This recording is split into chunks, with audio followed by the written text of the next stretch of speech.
Good afternoon and good morning to everyone. Wherever you are, we are starting our webinar with Dahr Jamail around his book, The End of Ice, which was published also in Polish translation by the Krytyka Polityczna Publishing House. The webinar is organized by Wspólnota Idei, Community of Ideas, which is an initiative started by Zielone Wiadomości, the Green News, to discuss the shape of the world to come after the COVID pandemics. I believe I didn't miss anyone important. I truly hope so. And now the webinar, we discussed how it would be best to make it. So we shall start with Dahr Jamail presenting his book for some 15 to 20 minutes. Then I have some general framing questions for the discussion, and I hope that there will be still time to open up the forum for any questions or issues that would emerge. So, Dahr, thank you for accepting our invitation. The floor is yours. Thank you very much, Adam. And I want to first start with thanking everyone who did all the work to have my book published in Poland, and all of the work to bring it to people's attention, and then everyone involved here today who helped set this up so that we can have this conversation, and everyone for attending. It really means a lot to me that my book has been published in Poland, so thank you very, very much. And I want to start also with, I sort of half joked with Adam when we were setting up to offer my condolences for the results of your recent election. The majority of us in the United States know exactly how you feel, but this is another symptom of the world that we're living in today, and I'll talk about that more shortly. So for those who are not familiar with my book, this is the cover, and what I essentially did was, with having reported on the climate crisis as a journalist for a long time, and seeing so many of the effects of the abrupt climate disruption, having lived in Alaska and watching the glaciers recede, and seeing these dramatic effects other places around the world, what I decided to do was write a book about going to some of these frontline places, and going out to these places with leading scientists, and then writing about it in a very personal, visceral way to try to show people, really bring that experience to people who wouldn't be able to go to these places the best I can, so that they could experience, I hope, really what it feels like personally to watch these places degrade, change, or even vanish right in front of our eyes. And so obviously I couldn't cover the entirety of the climate crisis, so I chose to cover glaciers and ice fields. I went to the Amazon rainforest to write about how the tropics, and specifically rainforests, are being affected. Reefs, so I went to Australia and some other places to write about that. Sea level rise, forests, what's happening to forests around the world, and then to the Arctic to write about the dramatic, what's happening this summer is a perfect example, what's happening in Siberia with the permafrost, as well as subsea methane, which is an extremely worrying situation.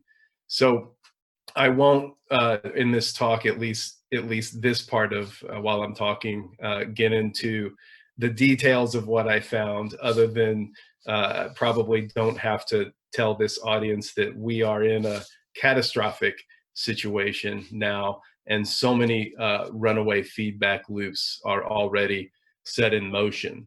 And it's the book has actually turned out, it was originally published in the United States in early 2019. The book has been kind of prophetic in that when it first came out, one of the critiques of the book was that, that I had tended to go too far with the worst case scenarios when I looked at scientific reports. So the book's a very, very scientific book. It has 21 pages of footnotes, very heavily researched. But the one critique, for example, by the Smithsonian Institute's magazine when the book came out was that, well, it went too far to the worst case scenarios. And then that was in January 2019. By December of that same year, so 11 months later, of course, I didn't change one thing in the book, but then the Smithsonian Institute, the Smithsonian magazine who offered that critique, then listed the book as one of their top 10 science books of 2019. And that's just indicative of how rapidly things are changing on the planet, to where in less than a year's time, for example, a leading scientific organization in the United States realized, oh, actually, the worst case scenarios aren't bad enough, that things are even outpacing the worst case scenarios. And this has been a consistent trend, even with Intergovernmental Panel on Climate Change, IPCC, estimates and projections that's going on for decades. And so given all of that and how overwhelming it is for us emotionally and psychologically to live on a planet that we know is irrevocably changed and it's going to get so much worse now, and that really any chance of real mitigation, when we look at how global governments are not responding, my home country as the prime example, instead of one of the biggest greenhouse gas emitters on the planet, and instead of having an emergency response to this crisis, is doing the opposite, acting like it's not happening. Where can we drill for more oil? Just this insanity. And so it's really led me, and really the conclusion chapter of my book, it forced me to really kind of get into not so much what do we do, but I had to start with how are we going to be? How am I going to be now with the convergence of all of these crises, with the climate catastrophe being one, but also systemic racism, police brutality, especially here in the United States, fascism that's growing around the world, all of these crises happening at the same time, and all of them continuing to intensify. And so what that's caused me is, first of all, I had to reach a place of acceptance. And so one person that I like to quote in the book is actually a Czech dissident writer and statesman, Václav Havel, who he says, "Hope is not the conviction that something will turn out well, but the certainty that something is worth doing, no matter how it turns out." Because I, for example, hoped in writing this book was going to cause some kind of change. While it's increased awareness, it hasn't caused the kind of fundamental systemic change that I hoped it would contribute to. And so it's an example to me that it's important to take the right action, to really look inside and think very hard, what can I do to help people and help the planet during this time? And then once I'm clear on what that action is to be, then fully commit to doing it, and do it because it's the right thing to do and because it came from my heart, not because I'm doing it expecting some kind of result. Because if I attach my action to getting a certain result, especially in today's world, I'm going to be demoralized and quit very soon. But if I take the action because I know in my heart it's the right thing to do, then I'm going to take it and nothing's going to stop me. And so that's been a very helpful shift for me that I had to reach after writing this book. And so another thing two more things I'll talk about very briefly, and then we'll have questions, because I'd rather do that than hear myself talk on and on. But another thing that I've realized during this time, especially with COVID-19, the rise of fascism, and then looking out at runaway climate crisis, I have to keep kind of recalibrating on a daily basis as things intensify. And I think each one of us who's really aware of what's happening in all of these crises probably finds themselves in that same situation.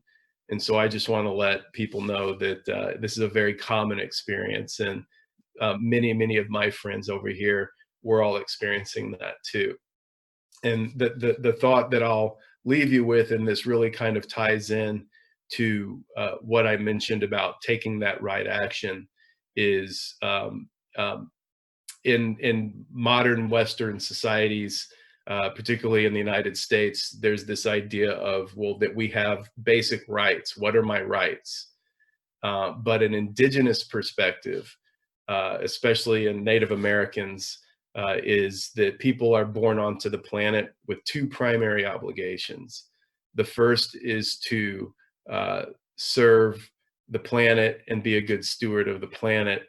And the second is to serve future generations. And that we are obliged to with those two primary obligations. And so if I approach my life each day with trying to serve those two obligations, as opposed to being concerned about what are my rights and how come I don't have this, or that kind of thinking, if I'm really orienting around my obligations, then it's going to completely shift my perspective and situate me that much more capable of really being of service to the planet and her people and other species. So thank you. Thank you, Dahr. We already start getting questions, but before we proceed to the questions, I would like to follow up on some of the things you mentioned. You mentioned runaway feedback loops. Could you describe how does it work? What's that thing, a feedback loop?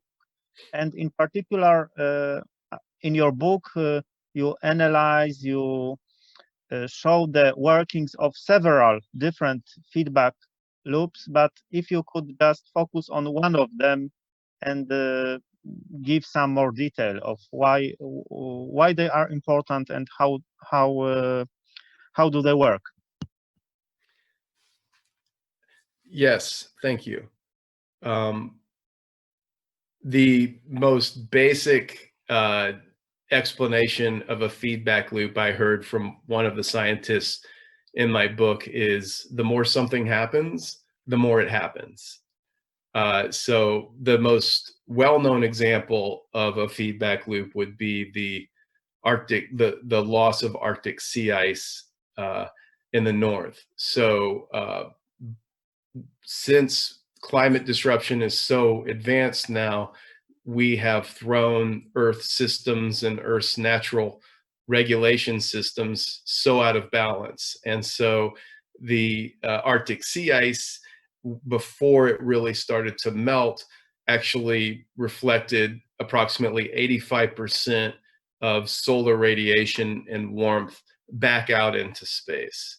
But as it melts, as the ocean below it warms and as the atmosphere warms, it's melting below and from above, it shrinks and exposes more dark ocean, which then absorbs more of that solar radiation and warmth than it reflects, which of course speeds up the shrinkage, which of course lets in more sunlight, which speeds up the shrinkage. So that's a runaway feedback loop, or a positive feedback loop. And so, for example, I just saw a report just a few days ago that right now the Arctic sea ice is melting at a pace that if it continues, it could be completely gone before the end of this September, which would be far, far ahead of all of the worst case scenarios from the IPCC. So that is the most well-known feedback loop, but there's numerous others. Another we could talk about is the thawing of the terrestrial permafrost that contains massive amounts of CO2 and some methane. And as the atmosphere warms up, and or wildfires like we saw in Siberia this summer, then that permafrost thaws, releases more of its gases into the atmosphere, which warms it, which then causes the permafrost to thaw faster, which releases more. So that's another example. And what's the difference between a feedback loop and a linear change?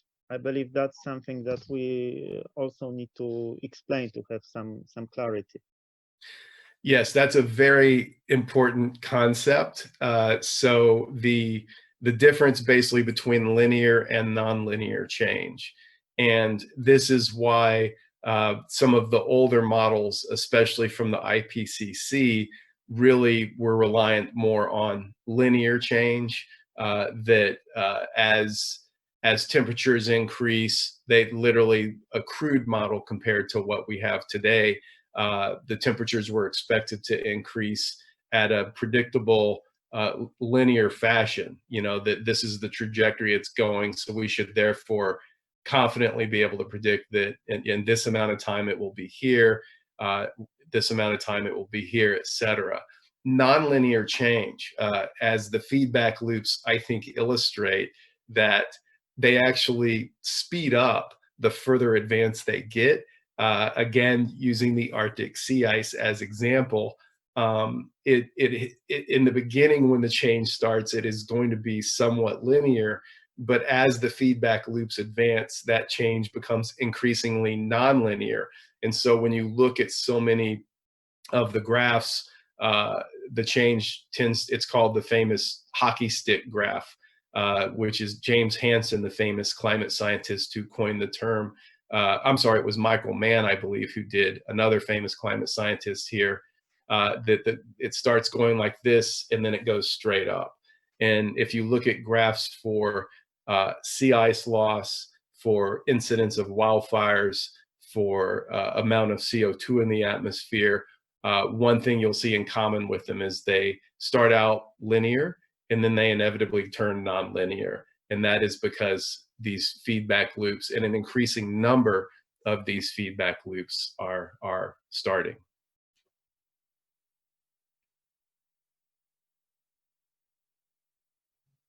Thank you. When we are confronted with the enormity of change that has already happened, and the immense dimensions of the change that we have to expect, many people got depressed or try to do something or look for some solutions to the climate crisis. Do you think that climate disruption is a thing that we still can solve? The short answer, no. If we really look honestly, not just at the scientific reports that are published recently, but if we just look at the physical evidence in front of our eyes of how far advanced we are, coupled with governments around the country, their reluctance to behave in an emergency fashion. For example, I think if we look at the original response by so many governments, not United States, of course, but governments that reacted accordingly to the global pandemic, like New Zealand and a handful of others that really took it seriously, shut everything down, kept it shut down, and kept it that way until they could safeguard their citizens. That's the kind of response that we would have to have globally just to cause some mitigation of the climate crisis. One reason I'm so cynical about the prognosis is one of the scientists I interviewed, Dr. Harold Wanless from University of Miami, a leading sea level rise expert. He says, look, the oceans have absorbed 93.4% of all the heat that we've added to the atmosphere, and half of that since just 1997. So, and he asks, for people who think we can change the climate crisis or stop it or even seriously mitigate it, he asks the question, how are you going to get all that heat out of the atmosphere or out of the oceans? Similarly, we can say, we can't put Arctic sea ice back into the Arctic Ocean. That feedback loop is locked in now. Same with the thawing of the permafrost. It's thawing meters down now, according to the expert, Dr. Vladimir Romanovsky, that I have in my book, and thawing decades ahead of their original worst case scenarios. So, and these are just a couple of examples. There's dozens of these examples. So what it shows us is that we are locked into living on a different planet. And I think experiencing the despair and the grief and all of the feelings that come with that is important, and to go through that in order then to be able to see clearly and act accordingly. Because I'm not saying give up, I'm not saying stop doing the right thing, but this is where I come back to how I ended my original comments, where no matter what's happening and how severe things become, we are all still obliged to keep working and doing what is in our hearts to serve the planet, serve other people. Well, that's a very big topic. What does it mean to act accordingly, especially if we cannot have this reasonable hope of improving things as they happen? And I would like to ask you to address a certain cliche. Like for decades, there was a cliche that it's all in the hands of consumers, that if anyone, like every person on the planet, would buy an energy-saving bulb, then the climate would be saved, not just energy at home. And that was the cliche that was dominant. Now we have a completely reversed mood. Many activists say that it's not fair and it's not efficient to blame the individuals and to put the burden on individual people. We need to change the system and have the change we need on the systemic level. Where are you in this debate? Well, I don't engage in these debates anymore, but I would say that both sides are right. And I say that because starting with the second group first, it is a fact that 100 companies, 100 major corporations emit 71% of all CO2 emissions. So when you consider that, what you or I do is of almost no consequence as far as how much we drive, etc. However, on an individual basis, again, it comes back to that moral obligation. Just because things are so far advanced and things look so dire, does that mean I should just have license to pollute and not care about my impact on the planet and throw garbage, out the window or something? No, I still have to be concerned about what kind of person and what kind of person am I going to be, and am I going to maintain my dignity as things grow increasingly severe? So it comes down to that. And then another way to look at it is when we are all on our deathbeds, whether that's in 5 years or 30 years or however long that is, and a young child comes up and says, oh, you were alive in 2020, there was still, at least in late July, an Arctic ice cap. There were still all of these other glaciers, and you know, did you know though about the climate crisis? And of course, we'll all have to say yes. And then they'll ask the next question, which is, what did you do about it?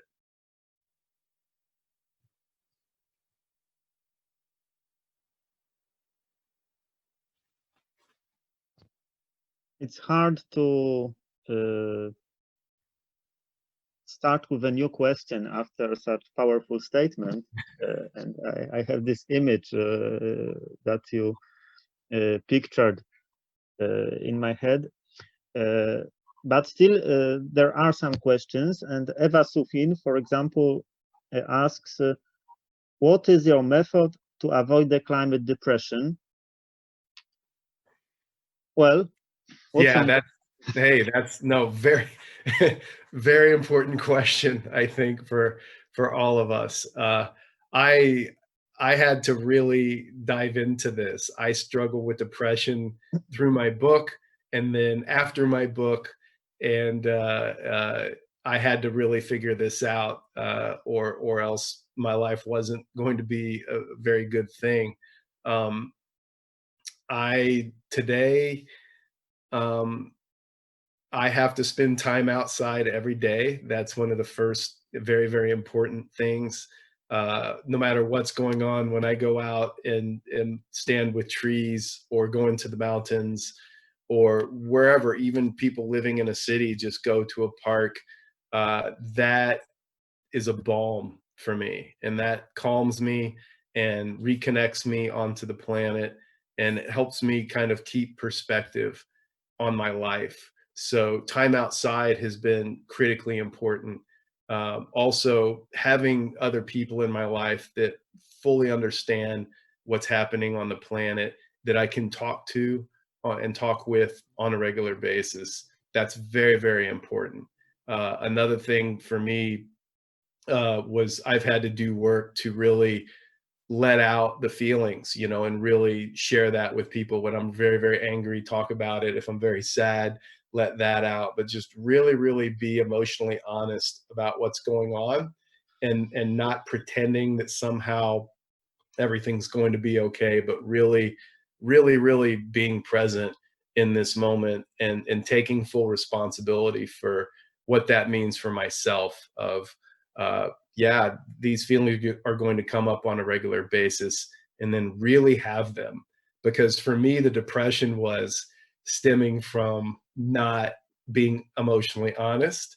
And then once I let myself have that grief and then come out the other side, then I can really see more clearly and really, really be more present, and I'm going to make a lot better decisions. And then another thing for me personally, whatever your own personal spirituality is, and I'm not talking religion, but spirituality, even if it's just connecting in with nature, that's a great thing. I think that this is a very important time to really, really foster a personal practice of whether it's meditation or whatever it is that each one of us does to really connect in more deeply. That's a very, very important thing as well. I noticed that in your book you balance two feelings. Like one feeling is the feeling of grief, and the other is the feeling of enchantment or enjoyment of nature. As an author that you quote in your book, the Vietnamese writer Thich Nhat Hanh wrote, "We need to fall in love with the earth in order to find our answer to the climate change." You also offer a balance of hope and despair. But I noticed that there are two emotions or affects that are quite popular within the broader climate movement that you do not address in your book. I mean, anger and fear. Like some activists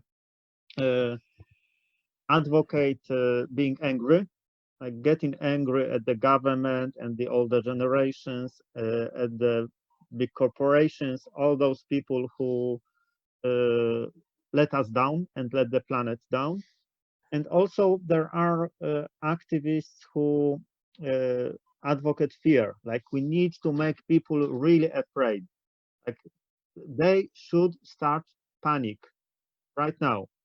And when they start to panic, they will do something with it. So what do you think about these emotions, like anger and fear? Can they be helpful or not, in your opinion? Well, I can speak to both because I've experienced both very heavily myself. I've spent years in that anger, and I can personally tell you that that was not sustainable for me. It's very unhealthy physically and psychologically, and I ended up burning out. I got a lot done, and I was very passionate, but it burnt me out. And then the panic, I am aware of that. I've even seen. I remember there was another book that came out called The Uninhabitable Earth, and there was an op-ed that came out in support of the book in the New York Times that said, I think the title of the op-ed was "It's Time to Panic." And I think I've worked as a mountain guide and a wilderness first responder. And one of the first things that we're taught in the training for that is if you're in an emergency situation, say someone has an accident and has a compound fracture of their leg and a bone is sticking out of their thigh, uh, we have a saying, and it's don't just do something, stand there. Because the worst thing you could do is start running around panicking. You're going to make stupid decisions. You're probably going to make things worse. And you're certainly not going to help the person that needs help. They need calm and they need measured decisions, and then action followed based on those measured decisions.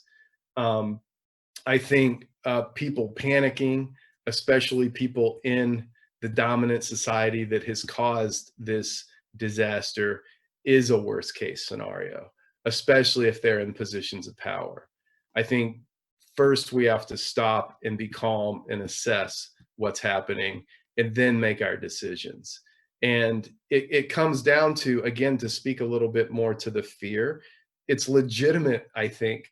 I know it's legitimate to have fear when we are literally in a life-threatening situation, from the converging crises of the climate crisis, fascism that's worsening, COVID-19, especially. Look at where I am, where we have a government that not only is not doing anything about it, but is making it worse, and then not giving the states the supplies they need to help people just to carry out tests. That brings up a lot of fear and a lot of anger in me, a lot. But I am not going to make good decisions if I'm that angry and fearful. I have to stop and calm myself. And this is where it gets back again to dealing with the grief and all the feelings that come up because of these crises. And then really look in here, okay, what is my work to do? What are my obligations to serve people that I'm responsible to take care of and keep safe, and the land where I live? What can I do to make it better? That's the place I need to be making the decisions from, not a place of blinding rage. Because for me, it's blinding rage. I want blood, or a fear, like I just want to run away. And like, for example, I've had to recently accept that as an American now, there's only 14 countries I can even go with a US passport because of how this government has handled the pandemic. So I live right on the border of Canada's right over here. I can't even go to Canada. And so when my fight or flight natural response kicks into these crises, part of me has always thought, well, I'll just go to Canada. And now I can't even do that. So I have to accept I'm here, and I have to make the best of it. And so I got a little off track there, but that's my best at trying to answer it. That's a very good question. I will combine now two questions. One is from Eva Sufin again, and Eva asks, she writes, there are two approaches. Some people think that we need to tell the truth and show the truth, which is more and more frightening each year. And other people believe that it's most important to give people some hope, and especially to show some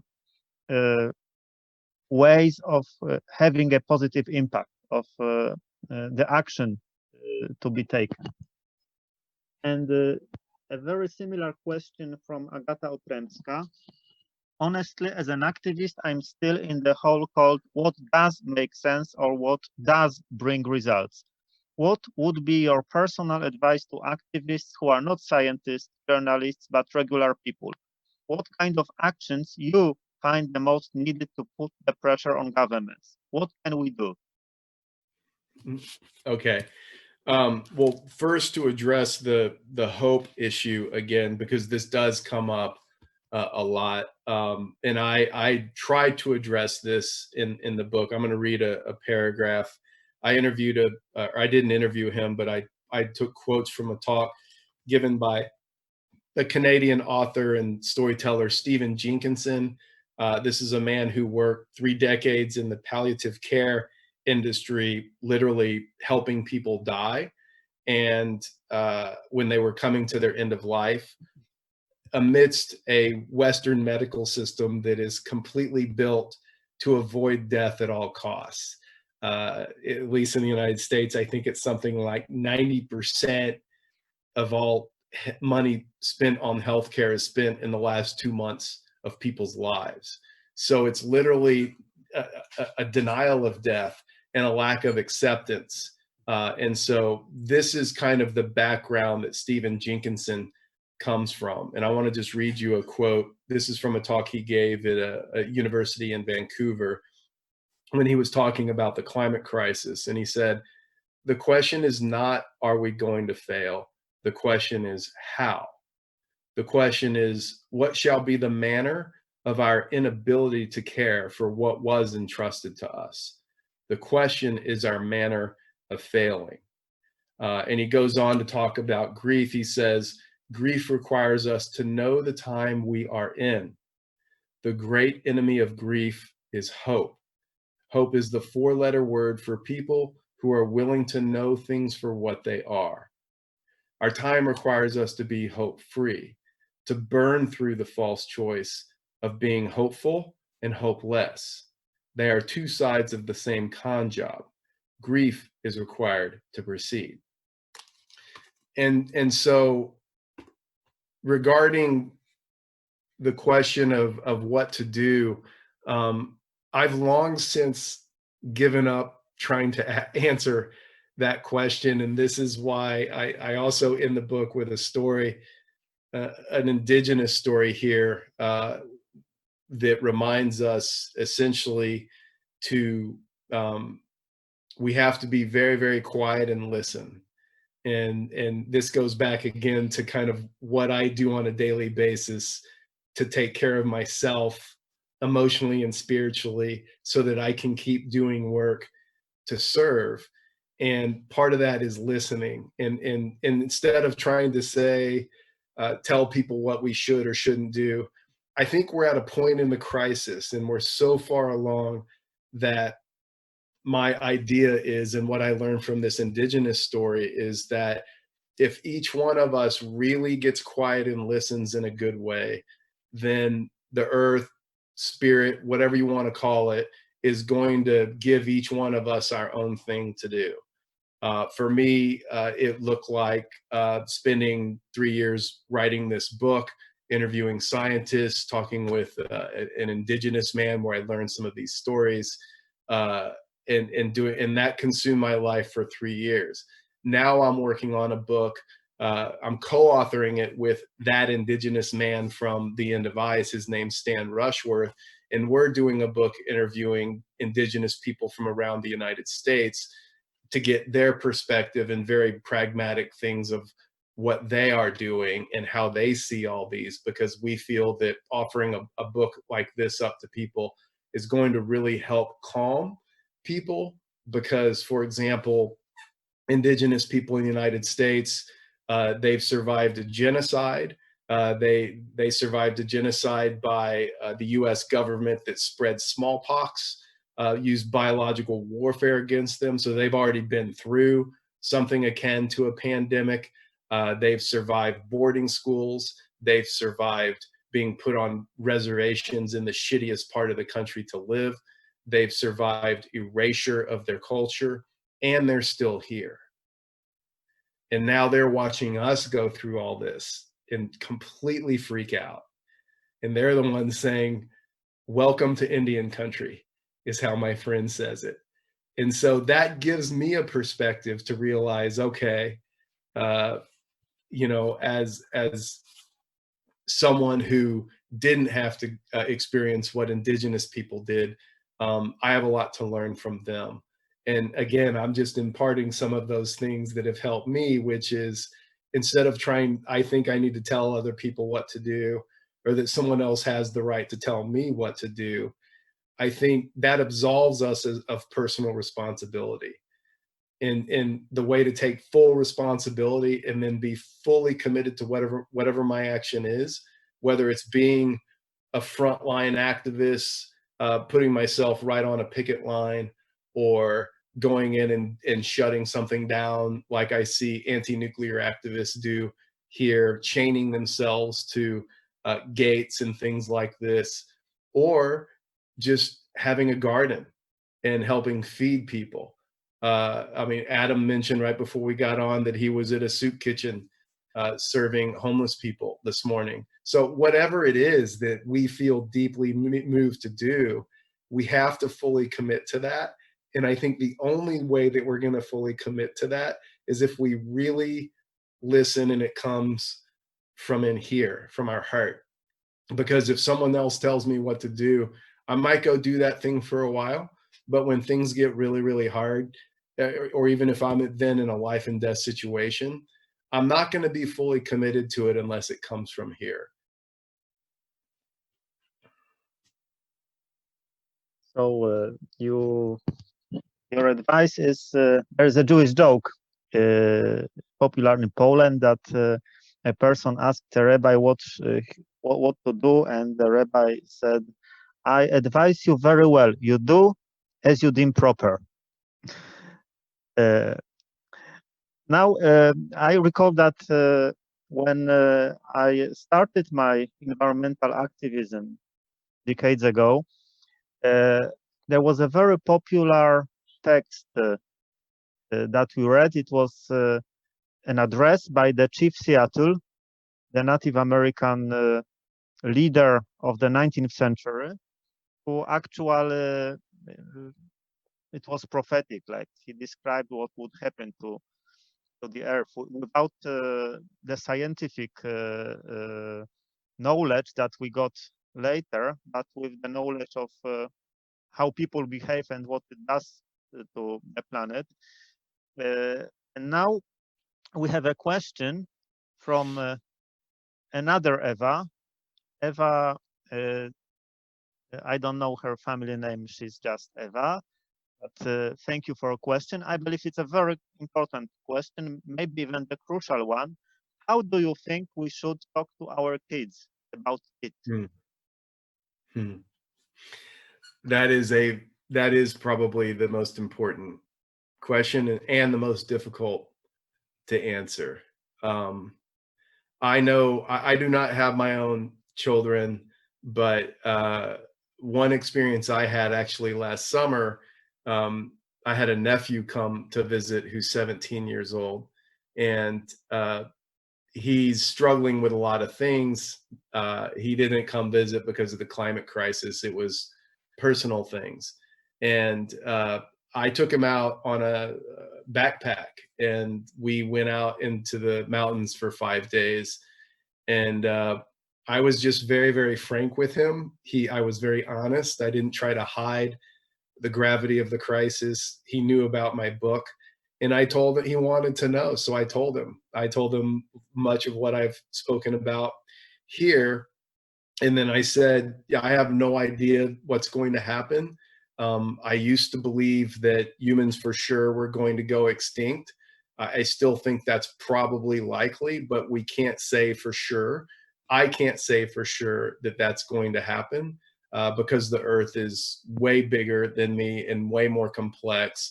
And as dire as things look, we can't say for sure the human species is going extinct. That's my personal belief. And I didn't say that to console him, but just to let him know where I stand on these things. And I think one of the most important things I could do with him is just be very frank and honest, and then also let him know that I'm with him and I'm here, and I'm going to do everything that I possibly can to keep serving while I'm here, and leave myself completely open to help him or speak with him, or even if he wanted to come up here and live up here. And that was something that I could do. That no matter what, I am obliged, and I'm here, and I'm going to keep doing what I do, regardless of how intense things get. It's a really, really challenging question, and I think for sure being honest is important. Obviously, how I deliver the news is going to change a little bit depending on how young the person is. For example, I share land here with a couple who has a little boy who's just about to turn 5 years old, and I think the main thing with him is just playing and having fun, and being with him. And then when as he grows up and asks questions, answering him in a very precise, honest, yet diplomatic way, again contingent upon his age. I'm not going to start talking to him about feedback loops straight away, but I am going to say, yes, we are in big trouble. The planet's changing rapidly, and we're going to get to try to figure out how to live on it together. So that's not probably a full. That's not a full answer, but that's just some of my experience in talking with some of the younger folks. We have another question, which is also a bit of a challenge. Ania Gierlińska. I'm great lover of Joanna Macy's Active Hope, which I'm now working on translation. I want książki, to think of this approach in context of what you have just said about hope. That's great. I am Joanna Macy is one of my personal teachers as well. I've done a good amount of work with her and know her personally, and that work. And for those who don't know, Joanna Macy is a systems theorist, Buddhist, deep ecologist, author, speaker, activist. Won the Lifetime Achievement Award from Bioneers, a big annual gathering here in the United States. I can't say enough good things about this person. She has done as much for the planet and people as any human being I have ever met. And her work, she and her husband came up with work. It's called The Work That Reconnects, and it basically helps those of us on the front lines seeing what's happening, whether we're writers or artists or activists or what have you, really come together and do grief work together so that we can keep doing our work, whatever it is.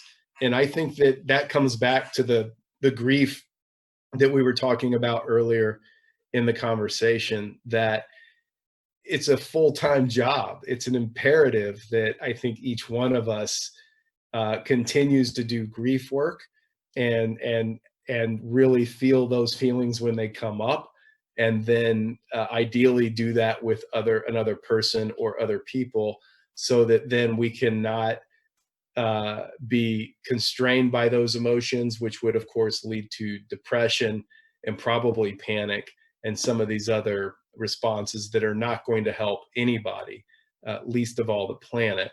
And then come out the other side of that, seeing clearly and being grounded, and then really knowing, okay, here's what I need to do. And going through that work for me at times has changed what I was going to do. But usually it's just reaffirmed my commitment to what I was already doing and resituated me in a way that I could do it better. I hope that answered the question. Well, we shall see if it did. But it's nice that you said you hope. Answered the question. It seems that there is a paradox of hope. We sometimes try to get rid of it, and it still comes back somehow. While talking about getting rid of things, there is a question concerning denial. That's the affect we did not address yet. Beata writes, I am convinced that there is a general demand for denial and the demand for overly optimistic information. It opens a whole chapter in our conversation, I believe. What do you make of it? The denial, like, you mean like the overt climate denial, like we have with the government here in the United States and probably your new government, that the crisis, that the denial that it's even happening? As I understand, it's also about the practical and psychological unreadiness to accept the realities. Okay, yeah. I mean, the question reminds me of, many people on this call are familiar with Elizabeth Kubler-Ross, a US author who came up with the 5 stages of grief. And denial is the first one, basically talking about it in terms of, say, if someone's given a prognosis that you have stage 4 cancer, the first step is denial. Oh no, I don't have it, or maybe it's not that bad, or maybe that's not going to happen to me, and then the next phase is anger. No, I'm sorry, the next phase I believe is bargaining, and then anger. Well, bargaining would be, well, okay, maybe if I do chemo, maybe if I do these other things, I'll be okay. And then there's anger, and then, which is like, that's when we're starting to get closer to like really accepting it, but really anger that this has even happened. And then there's depression, and then acceptance. So denial is really just you're not even hardly starting to accept what's happening, but it is a natural part of the grieving process. So I actually have empathy for people in denial, because when we really understand how terrifying it is to live on a world where we're going to be set with water, food, and refugee crises for the rest of our lifetimes, and they're going to get worse every single day. There's probably going to be billions of people that die from the climate crisis over the next probably even just 20 or 30 years. When we talk about lack of food, lack of water, refugee crises, rising seas, wildfires, we're living in a catastrophe. So the fact that someone would want to be in denial about that, I understand. And I think all of us psychologically have to live with a certain amount of denial just to live our lives. I mean, the fact that up until the global pandemic, me, after having written this book and knowing everything I know about the crisis, the fact that I would still get on an airplane, there's a certain amount of denial at work there, right? So that's my point. I mean, there's a certain amount of it that's inevitable, but I think outright denial would take of this crisis would take a tremendous amount of energy to maintain.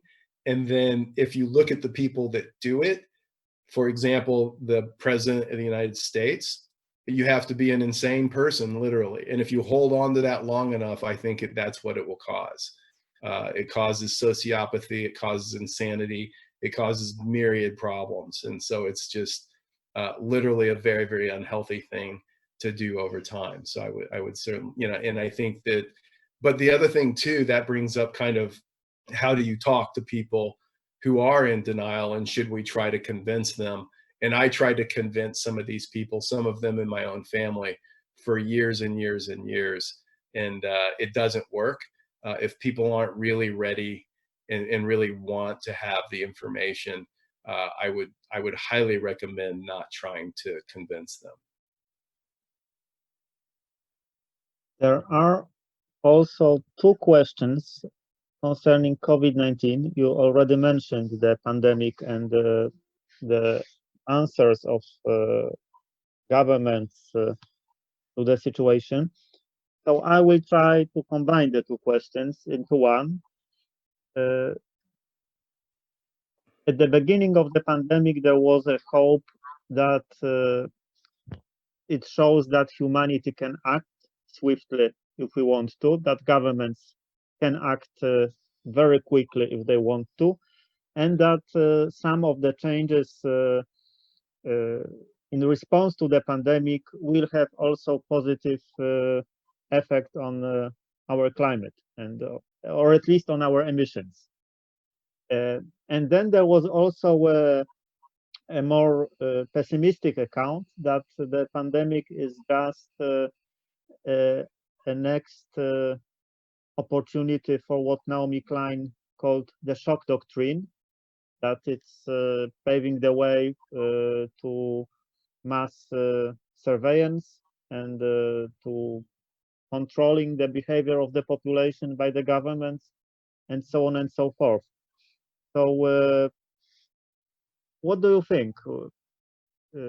Which scenario is more likely? Do we have an influence on where the things will go?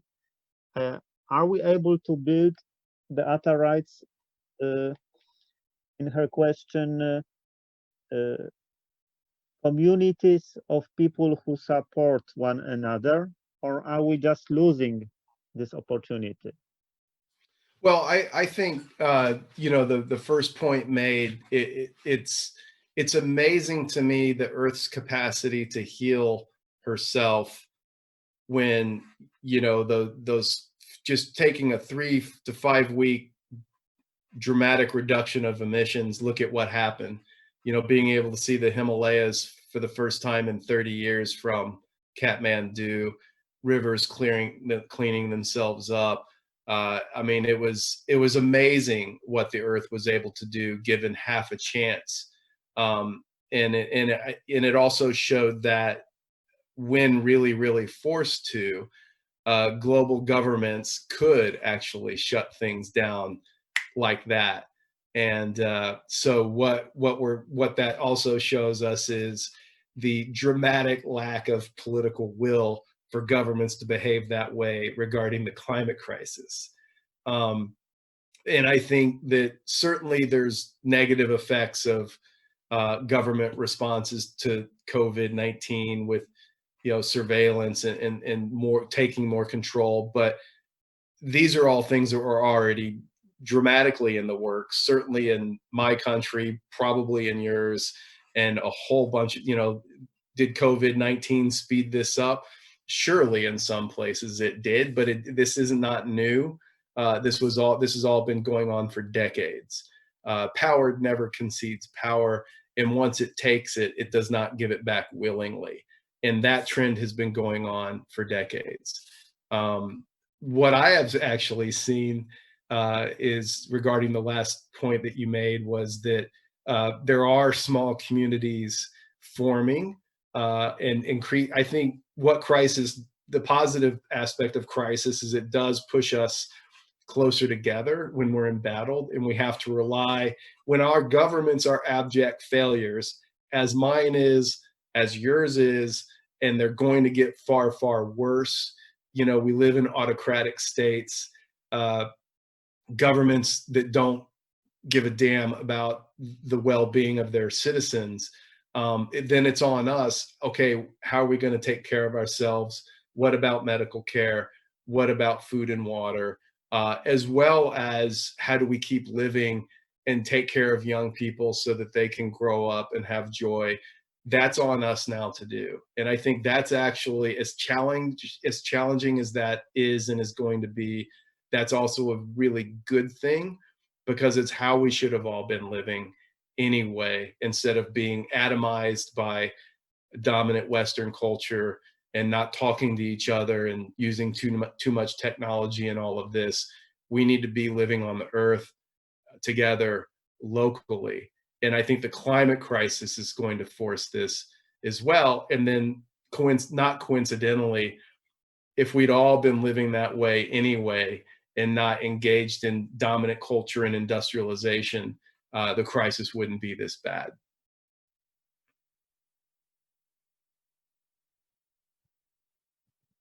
I would like to continue. Now we don't have any new questions from our participants, but I have another question of my own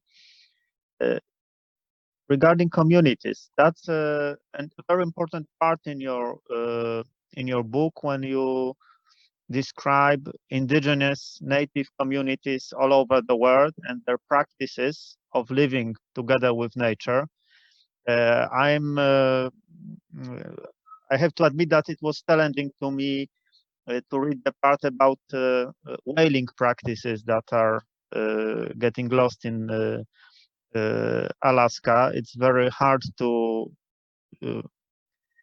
come from decades of campaigning against whaling as such to some level of acceptance that when indigenous communities do the practice, it's a completely different thing. But then I believe there is a very open, big field of investigation regarding whether we should let nature alone or we should re-educate ourselves to coexist with natural ecosystems. And we know that leaving nature alone helps, like with the COVID pandemic, but sometimes it does not. For example, when there are forests, it's not very good to fence indigenous people off the forest, because they stop collecting brushwood. And when they stop collecting brushwood, wildfires are much more likely. So there is an ecosystem of people and forest living together for centuries. And also, while preparing myself for our meeting today, I read an article about the idea of planting trees in Africa. And what I read was that when you just plant forest, 80% of the trees will not grow. But if you change agricultural practice, the practice of farmers who do not grow many trees, just one tree here, another tree there, then it really makes a difference and creates a new ecosystem. So I'm heading at a question in the balance. What is more important, or what is more likely to find some space for the nature to be left alone, or to find some ways for human societies to learn to coexist with natural ecosystems? Well, those are good points, and that's actually really one of the things that's fascinated me and has brought me into working on this new book project that I mentioned earlier, because indigenous people around the world, we're living, I'll just speak specifically here in North America, for tens of thousands of years were coexisting with the earth, and didn't in a way that didn't cause crisis of lack of food, lack of water. Oh, we might drive our own species extinct. They only ate what they needed. They weren't concerned about amassing wealth or this kind of thing. And for example, when some of the first Spanish so-called explorers showed up on the shores of North America, they described it as seeing a vast, well-tended garden, because indigenous people here were doing exactly what you just said. They were growing crops in a natural way. They were doing controlled burns in certain areas. So it was all accounted for, and they were living, coexisting in a very good way with the earth. And so I think that that's a natural way for humans to be. I think, it's not, I think, accurate to demonize the human species, like from this almost original sin perspective that, oh, we're this failed species and we're just going to consume and exploit any area that we show up in. And that's just patently untrue, because I would point to indigenous populations around the world that lived for tens of thousands of years, in Australia for more than 100,000 years, and did not cause these crises. They lived in a balance with the planet. This is a cultural problem. It's not a species problem. And so so I think that's very possible. And I know that it's possible. And we just need to look to those people for answers and examples. But I also do think that it is important to have wild places on the planet where humans shouldn't go, and that we need to just leave places alone. And if we need any example as to why that might be important, we just have to look at COVID-19. Thank you. Are there any more questions? I have a bunch of questions from Eva Sufin, so I can get back to the list, but still it would be very good to have a very broad conversation. Another Eva. Oh, that's a challenging question again. Isn't it rather a question of access to cheap energy? I think that gets back to, well, we haven't talked about it yet, but this dominant culture, the industrialized consumer global capitalist culture, has never been sustainable.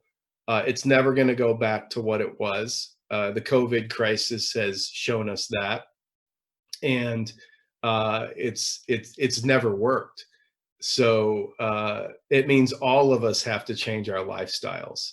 So thinking we can just get on a plane and fly anywhere on the planet anytime we want, that has to go. Thinking that it makes sense to ship fruit from another hemisphere to mine just so I can eat stuff when it's out of season, that has to go. All of these things that the global capitalist culture has instilled in all of us is going away. And I think the more of us that start willingly making these changes, the easier we're actually going to make it for ourselves, because these changes are coming, as Greta Thunberg says, whether we like it or not.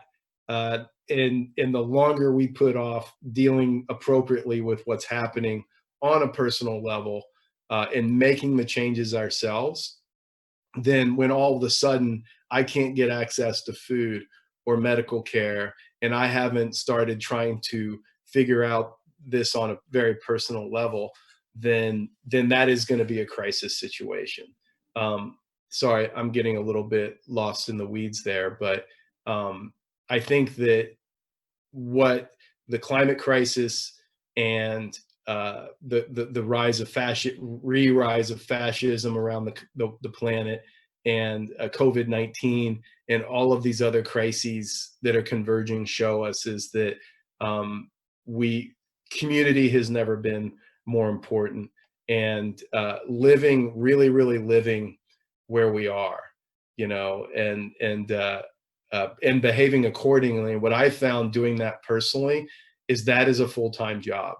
That just being somewhere and being able to run around the planet doing other things or run around the country, it's just not real. And I don't believe it's how humans are even meant to live. It's not healthy for us, and as it's not healthy for the planet, obviously. There is a question regarding nuclear energy. Is it the silver bullet? Well, again, it's trying to maintain something, a way of life that should never be maintained. Nuclear energy, there's not even a way to store the waste generated from nuclear plants. Why should they have been built in the first place? It makes no logical sense whatsoever. There's debates everywhere about what to do with this waste. It's highly unsafe. It's toxic. It has to be stored for tens of thousands of years. Does it make sense to have an energy source that causes that if we're talking about living in right relationship to the planet, let alone in this dying global capitalist system that is not going to continue? And I think COVID-19 and people that think somehow things are going to go back to like normal after the pandemic goes away, whenever that's going to be, which, you know, we don't know when that's going to be. I don't think it's going to happen. And so things like nuclear power or just different ways to sort of try to maintain global capitalism, from my perspective, is just rearranging the deck chairs on the Titanic.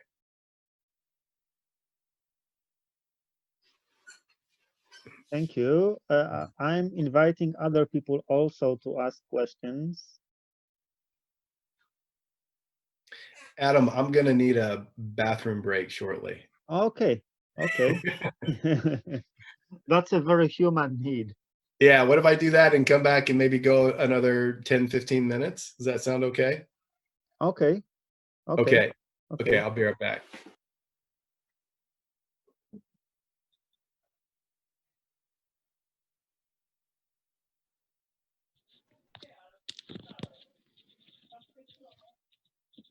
Mamy przerwę techniczną. Tak, przerwę egzystencjalną. Patrzę, czy jeszcze są pytania. Ja chciałam zapytać o tą sytuację z COVID-em, ale to, co jakby mam taką intuicję, że to, co się dzieje w Stanach, te wszystkie zamieszki w tej chwili, że to jest jakby trochę odwrócenie uwagi od konsekwencji kryzysu, od konsekwencji też kryzysu klimatycznego i takiej trochę, nie wiem, czy mi się wydaje, że to jest, tak jak tu napisałam, próba generalna dyscyplinowania ludzi. Są też próby wprowadzania takich metod jak w Chinach, czyli totalnej kontroli. Tak, ale to już to pytanie przekazałem. Tak. Znaczy wspomnieliśmy o Chinach, ale jakby chodzi mi o poskramianie jakiegoś kryzysu, czy jakby zamiast strategii, chodzi mi o coś, co ma zastąpić strategiczne myślenie, czyli znaczy wprowadzanie jakichś strategii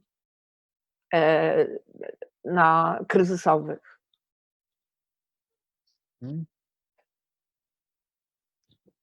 Bo mam wrażenie, że rząd nie ma takich, ma jakieś strategie, nie wiem, ewakuacyjne podejrzewam, ale strategii kryzysowych na poziomie społeczeństwa nie wiem, chyba tylko militaryzowanie policji. Bo to, co właśnie obserwując to, co się dzieje w Stanach, jakie środki są używane, to są po prostu wojskowe strategie dyscyplinowania protestów społecznych, tak?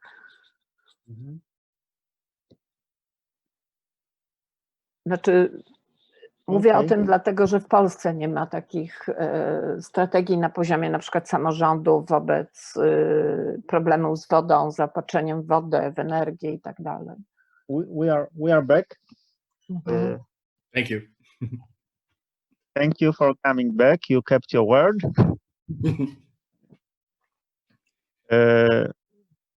So we have fresh questions. A very short question: how to convince people to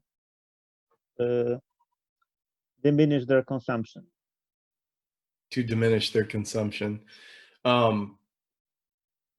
Gosh, I think it just comes down to, what I keep learning from the indigenous people that I'm now speaking more and more well on a weekly basis with here, working on my new project.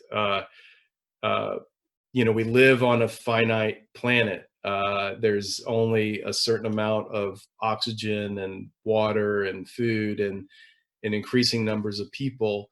And it comes down to how do you want to take care of the home where you live.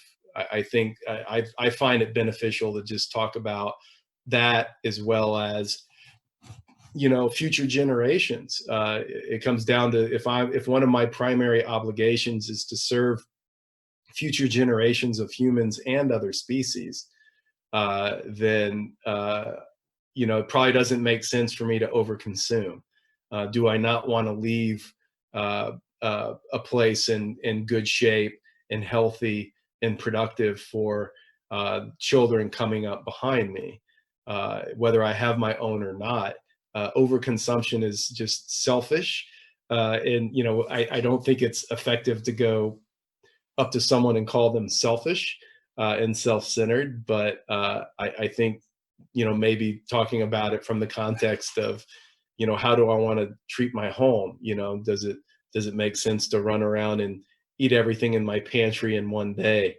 It makes sense to live in a right way and walk softly on the earth, because that for me is the best way to really live in accordance with the planet and the generations that are going to come after me. Maybe talk about it in that way, because people, and what I found the hard way is people don't respond real well to direct confrontations, especially if it's unsolicited. We have two questions regarding European Green Deal. One is an optimistic one and the other is pessimistic. So in the optimistic question, we read, circular economy is key, but also energy transition, mobility change, zero energy building, zero pollution, and important changes in agriculture and food system. Do you think it will be enough, or the post-growth economy must become the new standard? That was the first question. And the other question, or another lens for which we can look at such strategies, is the question by Marcin Wrzos. He asks about denial. In your book, you describe an embankment that was supposed to protect land from being flooded by the sea. Then in the end, there is the information that the embankment did not protect the land. It was not high enough. And the conclusion, or the point in the question is, isn't the false feeling of having control more dangerous than sheer denial? So, Yeah. big continent of problems, European Green Deal, post-growth, and false security, worse than denial. Yeah. I'll take the last one first. The sort of the false sense of security / denial. The embankment that he's talking about is up in Utqiagvik, which is the native Alaskan village. It's the northernmost point in the United States, right up on the Arctic Ocean. And because of the sea ice retreating, there's bigger waves now with the wind, which usually historically were never a problem, because even in the summer, the ice came almost to the land. But now that it retreats, there's more open ocean, the wind blows, there's big waves, coupled with thawing permafrost on the land, the village is now literally melting into the sea. And so as a response, they built this big giant dirt berm 20 feet high along the edge of the village, right on the ocean. And of course, every time a big storm blows in, it basically waves wash away this dirt berm. And it's just buying time for the village that inevitably is going to have to be moved entirely to higher ground away from the coast, as are now more than 100 native Alaskan villages across the state for similar reasons. And that's kind of, I like the story because it's indicative of how is that any different than how most governments that admit that climate change is a crisis and admit that major changes have to happen, and yet are sort of building their own dirt berms in different ways. The city of Miami, for example, has big giant water pumps in low parts of the city where every time it floods, they're pumping the water back up into the ocean. So they're literally pumping water uphill. Okay. How much sense does that make, right? That is absolutely not a sustainable situation. So it's not even a functional denial. It's something that is only going to end one way. And again, it's a product, I think, of people not really accepting reality. And I think that kind of brings us back to the point of it's way more helpful to work with our friends and not fight our enemies. I mean, if people are entrenched in the system and don't want to change, I'm going to be way more productive if I go find someone that's more like-minded and understands what's happening, and okay, let's get together and figure out what we can do to try to affect some kind of service. And then regarding the Green New Deal, I know I'm not familiar with the European version, but the version in the US, which is just theory, because we are in an autocratic state. My analysis is we're not going to have a functional election in November. This regime will stay in and either have to be removed or manage to stay in. This country's behaving like a classic dictatorship at this point. So I bring all that up because anyone in this country that thinks the new Green Deal has any chance of happening, that's a pretty special kind of denial. You're literally not living in reality. When even our mainstream media is talking about what do we do when Donald Trump doesn't leave office, either by an illegitimate election or outright loses but just won't leave. What happens then? So if people are talking about the new Green Deal still, while the reality of having an autocrat that probably is not going to leave office willingly ever, talking about the new Green Deal, we might as well be talking about Santa Claus. So it's just not helpful.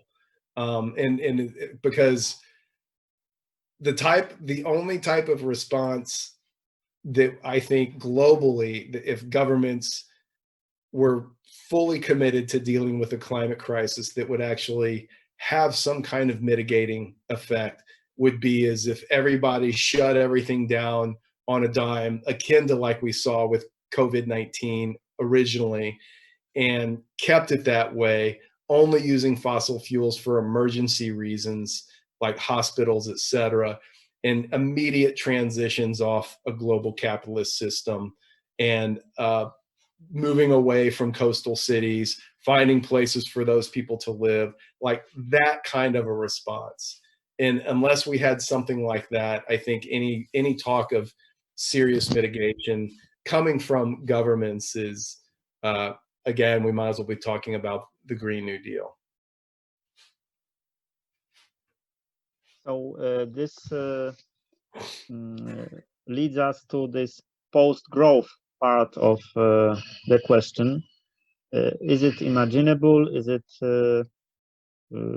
possible? Is it something that we should wish for? I think post-growth is an important topic, and I think it's mandatory. I think it's going to happen. So whether we wait for it to be forced upon us or we start engaging in it willingly now. And I think we don't have to wish for it. I think it's something we can all start working towards locally right now in our own lives. We can all immediately start reducing our own consumption, looking at where things come from, only using local things made locally. And then that's where community becomes so important. And I think that that's possible to do even in cities. It's obviously easier in more rural areas like where I live, but a sort of post-growth economy, not throwing things away, instead fixing things when they break, learning to live with less, relying on either growing my own food or getting it from local farmers. That kind of reality, which again, at least where I live, COVID-19 has kind of forced that. And I've seen a dramatic increase in that kind of thinking now, again, thanks to COVID-19. And also it's a silver lining of the disintegration of the federal government here, where, you know, if you have a government that won't provide testing for COVID, won't provide PPE for medical workers, won't provide basic medical care for the average person, then we have to start figuring out how to do that ourselves. And so that's a good thing. We need to take responsibility to do that and accept the fact that, you know, we have governments not only that won't do it, but that are actively working against us. And so we have to take responsibility and do these things ourselves. And then, you know, a good natural byproduct of that is that's better for the planet as well when everything becomes more local. There is another challenging question, a very technical one. What do you think about reduction of CO2 emissions? Taking into account that it goes in pair with reduction of pollution, and the pollution protects the earth from warming up even quicker. Right. Yeah, I am familiar with that. It is one heck of a catch-22. Definitely a damned if you do, damned if you don't scenario. And what the question speaks to is the effect that pollution particulate has, and in the atmosphere, it reflects a certain amount of sunlight that it basically gives a masking effect with the climate crisis, where if and there's been a study that came out that showed roughly if you immediately stopped all pollution and removed all that from the atmosphere, that it would cause, I think it's between 0.5 degrees C and 1 degree C immediate warming, which then would kick in this many more feedback loops, and you know it would be, you know, just another layer of catastrophe. So I don't have an answer to that. I know that in the long run, having less CO2 in the atmosphere is a good thing, and regenerative agriculture, planting trees, things like this are certainly a good thing to do for the planet. But I don't know how to solve that dilemma in an immediate sense, and it's another challenging layer of this crisis that we're in, and I don't have an answer to that.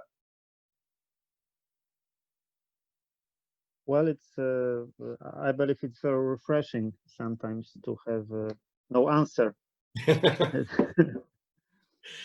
Our addiction to having answers and having certainty and having the knowledge in our hands sometimes may be suicidal, as we can see with the climate. Actually, Adam, I think that's a really important point, that, you know, all of this, and maybe it's a good way to wrap this up, is that another thing that that comes up consistently in conversation with Indigenous people that I'm having is the importance of humility, and that, you know, us as a species thinking that we know everything, or that we can change the planet, or that we have this much power, I think reveals a dramatic lack of humility. And then the reality is that we live in a very, very complex planet, and even the best of our Western science really only goes so far. I had the privilege of spending time with Dr. Thomas Lovejoy down in the Amazon. He's known here as the godfather of biodiversity. He's been studying the Amazon longer than I've been alive, and probably the leading global expert on rainforests.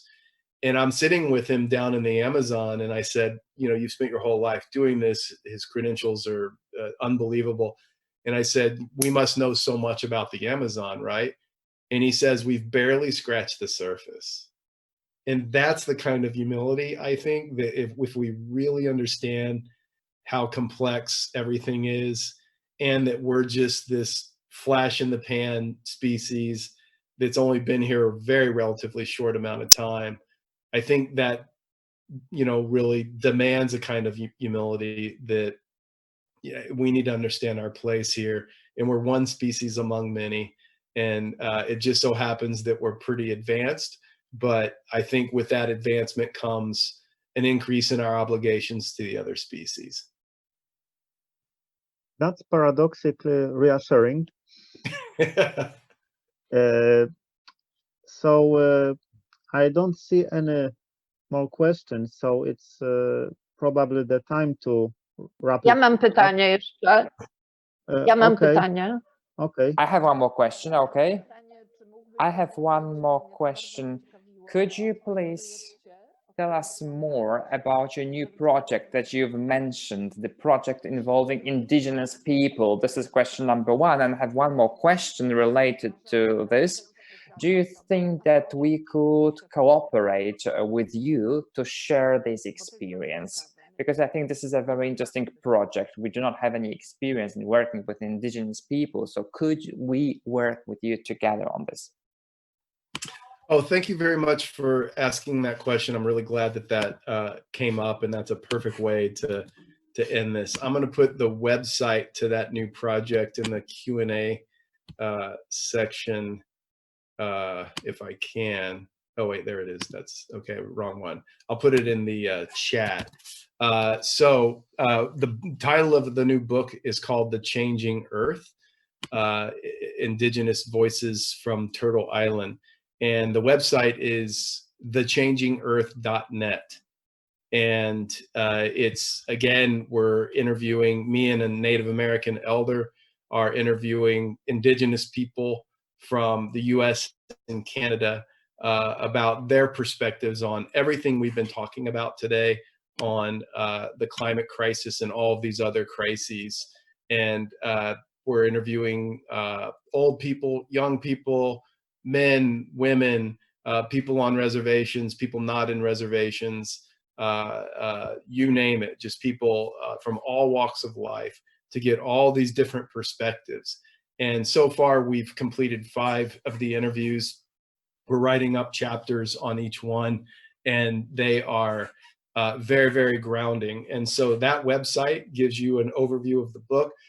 There's also a 12-minute video about the elder that I'm working with. His name is Stan Rushworth.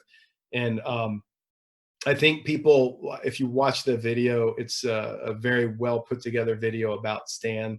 And that will also give you a very good perspective on the book. And we're hoping to have that out by before the end of 2021. We just started working on it, but our goal is to have the manuscript done in less than a year's time from now. And we're hoping that the book really will serve as a very calming piece of work, that people will read it and feel grounded, and then also get some very pragmatic things to do for themselves and for the planet.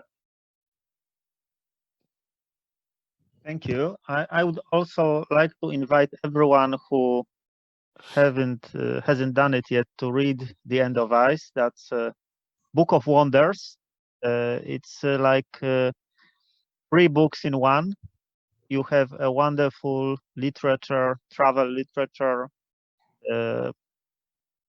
about how awesome nature is. Then you have a very good scientific journalism, like it's a book about people of science who are not people who just settle with their knowledge. They are full of curiosity and of concern with the world. So it's a rare thing to report science in such a way. And it's also a book of spirituality, non-conventional and non-preaching, but at the same time very profound. And also it offers a more mature way to live with our complex and sometimes conflicting emotions that we may have regarding not just the climate crisis, but also other political and ecological crises of our time. So to all participants, we have still over 40 people in the room. I truly recommend this book. I believe it is very useful and in ways that are not always obvious. So it will work. After having read it, you will see how it grows within you. Okay. Well, and Adam, thank you very, very much. It's really, and thanks everyone. Really great, important questions. I really appreciate your time and attention. And again, thank everyone for helping the book, who played a role in helping bring the book to Poland in the translation and for holding this event. It's been really enlightening for me to speaking with all of you, and a real pleasure. And I appreciate the opportunity. So thank you for having written this book and giving us the occasion to talk about all these issues, and for the time you spent with us this afternoon in Poland, and I believe morning in where you are. Yeah. Okay. Well, thanks very much, everyone, and take good care out there. Live long and prosper. Thank you very much. Thank you. Goodbye. Thank you very much. It was great meeting, great conversation. Thank you, Beta. You too. Many important problems.